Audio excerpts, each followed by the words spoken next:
हरे कृष्ण। श्रीमद् भगवती गीता मौलिक रूप से कर्मयोग तृतीय अध्याय श्लोक संख्या 25 श्री भगवान वाच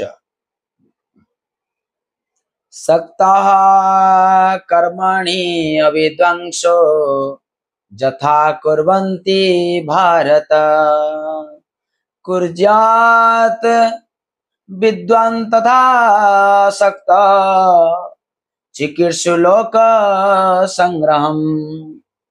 अनुवाद भगवान कहते मूर्ख अज्ञ लोक माने जेपरी फल आशा रखी कर्म करती ठीक सेहीपरि विद्वान बा पंडित माने कर्म करने उचित, किंतु अनासक्त भाव रे कौन सी फल कामना न रखी लोक मानंकु उपयुक्त शिक्षा देवा उद्देश्य रे कर्म करने उचित। हरे कृष्ण।